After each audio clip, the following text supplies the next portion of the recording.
Welcome back to The Explainer. Today, we're cracking open the logs to document a very specific sequence of events. We are clinically documenting Copper Cycle 4, Phase 2, operating entirely within the proprietary market DNA system. Our objective here is strictly observational, folks.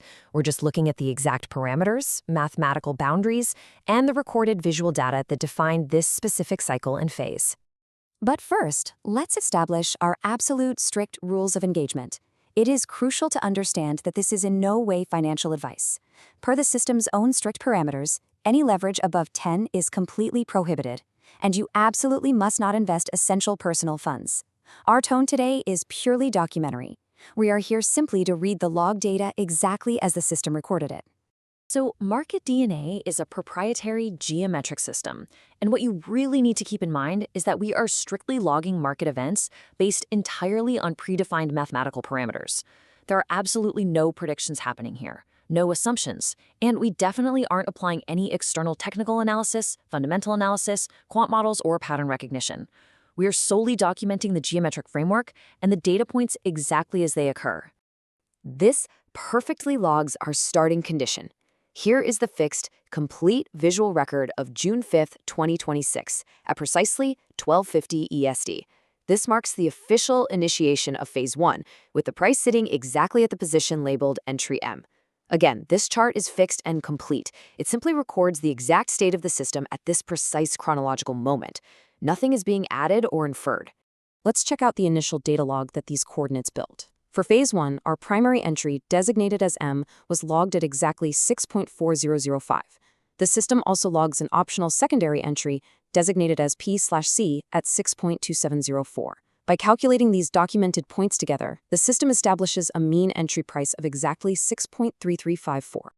Diving a bit deeper into the architecture, you'll see the system's boundaries are rigidly defined.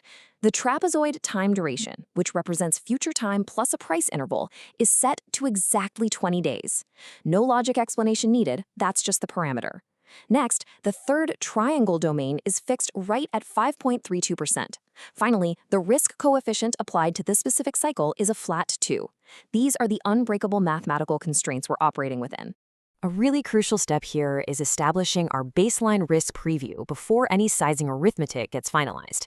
For this documentation, we're using a hypothetical capital base of $100,000. Against that capital, the expected maximum drawdown is hard capped at 5%, which equals $5,000. Alongside that, the standard contract size defined in our log is exactly 10,000 units. Now, to understand exactly how these components interact, I have to refer directly to the system's mandatory documentation. Quote, both trade sizes are calculated using the hypothetical capital, the investor's maximum allowed drawdown, the third triangle domain percentage, the risk coefficient, and the contract size.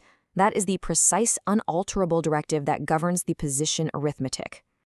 So, by applying those exact calculations we just reviewed, along with the system's defined expected low price domain, the math dictates a total position size of 7.41.